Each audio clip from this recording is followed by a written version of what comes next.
Journalist dairy Satish Babu గారు మనతో పాటు ఉన్నారు. సార్ నమస్కారం సార్. నమస్తే సార్ సీనియర్ జర్నలిస్ట్ అందామని అనుకున్నా, తెరిస్తే 5-6 సంవత్సరాలు కూడా సీనియర్ జర్నలిస్ట్ అని కొద్ది గడ్డాలు ఇలాగా జుట్టు ఎలా పడతాలు ఉండి, డ్రెస్ ఎలా పడతాలు ఉండి. ఒకప్పుడు ఏంటంటే 43 సంవత్సరాలు చాలా ఎక్కువేమో, తగ్గించేసుకుంటే బెటర్ ఏమో, అంటే తగ్గించడానికి వీలు లేదు కదా ఎలా తగ్గి అనుకునే వాళ్ళం. వీళ్ళ కొద్దిగా పెరుగుతూ ఉంటది. అంటే సీనియర్ అనేటువంటి మాటకి అర్థపర్థం లేదండి. మాట పెద్ద తగిలించుకుంటూ ఉంటారు. జర్నలిస్ట్ అందరూ జర్నలిస్టులమే, సీనియర్ జూనియర్ అని ఏమి ఉండవు. కానీ కొంత అనుభవం అనేటువంటిది ఇప్పుడు వస్తున్నటువంటి తరాన్ని అనుకునే వాళ్ళం. ఏంటి పెద్దవాళ్ళందరూ మమ్మల్ని అనేవాళ్ళు అని ఆ రోజుల్లో అనుకునేవాళ్ళు, మాకంటే సీనియర్స్ని చూసి, మాకంటే పెద్దవాళ్ళని చూసి. మరి ఇప్పుడు అది పోయింది కదా. పరిస్థితి ఏంటంటే అందరూ అన్ని రకాలుగా ముందుకు వెళ్తున్నారు. కాస్త అక్కడక్కడ ఏంటంటే ఆ తడబాట్లు తప్పవు. జర్నలిస్ట్ అన్నవాడు చొరబాటుకు అలవాటు పడాలి, తడబాట్లకు ఉండకూడదు.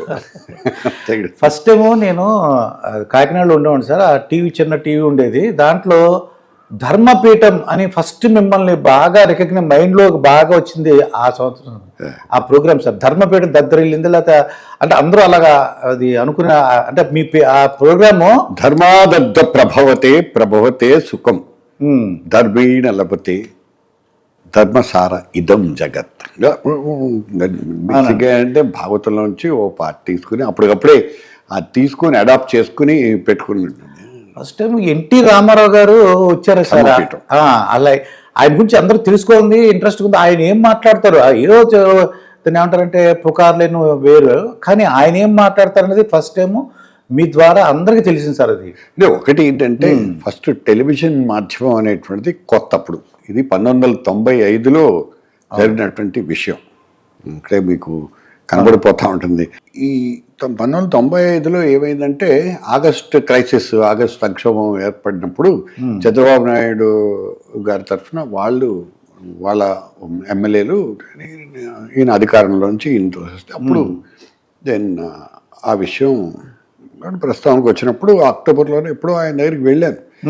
వెళ్ళి ఎన్టీ రామారావు గారు ఎవరిని గుర్తుపట్టరు, అబద్ధం అది. ఏంటంటే ఎన్టీ రామారావు గారు అందరినీ గుర్తుపట్టేస్తారు, జర్నలిస్టులు ఎవరిని గుర్తుపట్టరు. ఆయన ఏదో ఒకళ్ళిద్దరు, వెంకట్రావు గారు, రాజేంద్ర ప్రసాద్ గారు, నడిపల్లి సీతారామరాజు, ఇలాంటి కొంతమందిని తప్పించి. అసలు ఆయన ఎలా ఒప్పించారో మాకు అదే డౌట్ సార్. అసలు ఎలా ఒప్పించారు, మీరు ఏం చేశారు?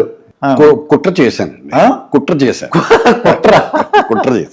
అంటే లక్ష్మీపార్వతి గారు కూడా నాకు తెలియదు. ఇందిరారెడ్డి వాళ్ళ దీంట్లో ఉండేవారు బృందంలో. ఇందిరారెడ్డి గారు అంతగానో ఎన్టీ రామారావు గారి దగ్గర హోమ్ మినిస్టర్గా పనిచేశారు. ఇందిరారెడ్డి నాకు కొంచెం పరిచయం. ఆయన ఇప్పుడు సబితా హస్బెండ్ ఇందిరారెడ్డి గారు. అవునండి. ఆయన పట్టుకుని ఎన్టీ రామారావు గారి దగ్గరికి వెళ్ళాను. అంతకు ముందు జర్నలిస్ట్గా, రిపోర్టర్గా ఉన్న పరిచయాలే తప్పించి చెప్పారు కదా ఆయన ఎవరిని గుర్తుపట్టరు. సరే వెళ్ళిన తర్వాత సార్ వచ్చారు, మాట్లాడు, సార్ వస్తున్నారు అనగానే లేచి నిలబడి, పెద్ద ఆయన టవరింగ్ పర్సనాలిటీ. చూడగానే ఫస్ట్ అంతకు ముందు ప్రెస్ కాన్ఫరెన్స్లో చూడడం వేరు, ఒక రిపోర్టర్గా చూడడం వేరు, వ్యక్తిగతంగా వెళ్ళి ఆయన మాట్లాడతాం. Had to bow down. నేను అలవాట్లేదు ఎవరికి కాళ్ళకి దండాలు పెట్టడం, ఇదంతా అలవాట్లేదు. పెద్దవాళ్ళకి గౌరవంగా దండం పెట్టుకోవడంలో తప్పు లేదు. నేను వంగి ఇలా, చెప్పండి బ్రదర్, అక్కడికే సగం అయిపోతుంది మనకి. అంటే ఆయన ఇలా ధర్మపీఠం మీతోనే స్టార్ట్ చేయాలనేటువంటిది నా కోరిక. మీరే దాన్ని ఫస్ట్ ఎపిసోడ్ మీతో చేయాలనేటువంటిది నాకున్నటువంటి, మీ మనసులో ఉన్నటువంటి, అప్పటికి ఆయన చాలా లోపల ఉన్నటువంటి ఆవేదన, పదవిచ్యుతుడైపోయాడు, దాంట్లో బాధ, దాన్ని ఎక్కడైనా వ్యక్తం చేసుకోవాలి ప్లాట్ఫామ్ కోసం చూస్తున్నారు ఆయన. ఈనాడు వాళ్ళు వీళ్ళు అందరూ కూడా ఒకవైపు మొగ్గు చూపారు, తన్ని ఏకాకిం చేస్తారు అనేటువంటి ఆ ఫీలింగ్ ఒకటి చాలా ఉంది ఆయనకి. అది నాకు డెఫినెట్గా అది ఒక అడ్వాంటేజ్.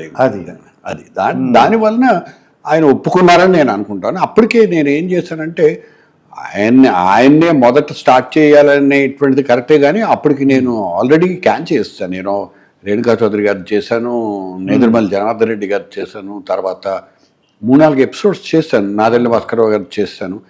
టెలికాస్ట్ చేయలేదు, క్యాన్ చేసుకుని పెట్టుకున్నాను. అవునండి. ఎపిసోడ్స్ చేసుకుని పెట్టుకున్నాను. ఇన్ని అప్పుడో అక్టోబర్లోనే ఎప్పుడో చేసినట్టున్నాను, సెప్టెంబర్ అక్టోబర్లో.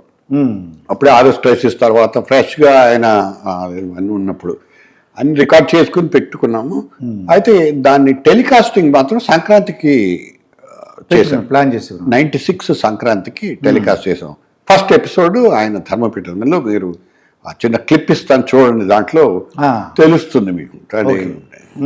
ఇది జరిగినటువంటి. అంటే ముందు ఏమైనా డిస్కషన్ చేసుకున్నారు సార్, అంటే ఏం మాట్లాడాలి ఏంటి అనేది అన్న? రామారావు గారితో డిస్కషన్ ఏంటంటే, NTR is never on to discussion. చెప్పింది వినడము అంతా I don't think that you know ఆ స్థాయి కూడా లేదు. అదే ఒక్కటి ఏంటంటే అడుగుతారు, ఏంటి జెమినీ టీవీ ఎవరిది, ఎవరు దీంట్లో. జెమినీ అంటే వాసన్ కదా, వాసన్ అది స్టూడియో, జెమినీ స్టూడియోస్ అంటే వాసన్ అని అన్నాడు. అంటే లేండి, వాసన్ గారి దగ్గర నుంచి వీళ్ళు కొనుక్కున్నారు అని చెప్పి కిరణ్ వాళ్ళ బ్రదర్స్ గురించి కొంచెం ఎల్వి ప్రసాద్ గారి మనవాళ్లే వాళ్ళు కూడా అని చెప్పి పరిచయం చేసి, వాళ్ళు లేరు, కిరణ్కి స్టూడియో దగ్గర పరిచయం చేశారు. ఓ మీరు నిర్వహిస్తున్నారా జెమినీ టీవీ అని అన్నారు. అక్కడే స్టూడియో బయట భాగ్యనగర్ స్టూడియోస్. ఇప్పుడు భాగ్యనగర్ స్టూడియోస్ మూతపడిపోయింది, ఇప్పుడు చాలా కాలం అయింది. అప్పుడు కూడా మూతపడిపోయి ఉంది. ఒక ఫ్లోర్ మాత్రం ఈ షూటింగ్స్ కోసం తీసుకున్నాం.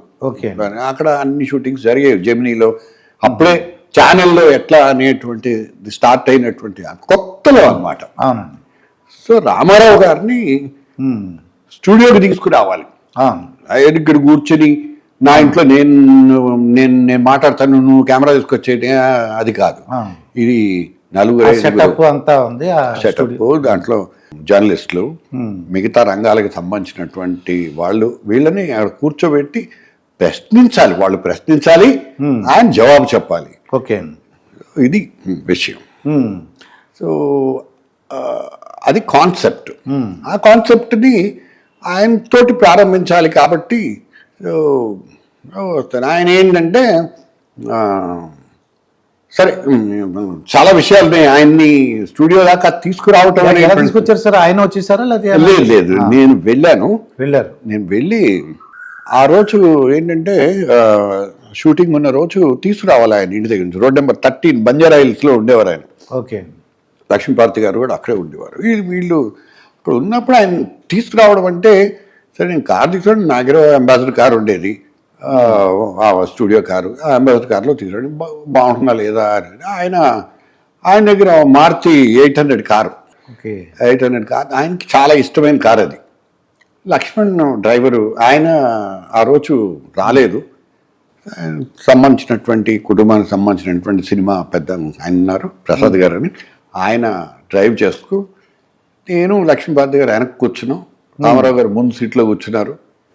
నువ్వు కూర్చొని అక్కడ నుంచి రోడ్ నెంబర్ 13 ఉంటుంది. అప్పట్లో ఇంత వ్యవహారం లేదు, ట్రాఫిక్ ఉండదు. కొండల గుట్టల్లోంచి రావాలి భాగ్యనగర్ స్టూడియోస్కి.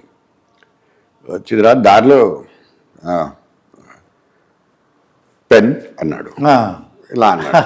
అనగానే నేను మామూలుగా రెనాల్డ్ బాల్ పాయింట్ పెన్ వాడుకునేవాడిని. ఓకే, జేబులో నుంచి అదే తీసాను, బ్లాక్ ఇంక్ పెన్ అది. మామూలుగా నేను ఎప్పుడు బ్లాక్ ఇంక్ ఎక్కువ వాడతాను. సరే అని ఇచ్చాను. నాకేం తెలుసు ఆయన బ్లాక్ ఇంక్ వాడరు అనేటువంటి విషయం. స్క్రిబ్లింగ్ ప్యాడ్ కూడా ఇచ్చాను. అది చూసుకొని రాసి బ్లాక్ ఇంక్ అని వెనక్కి ఇచ్చేశారు.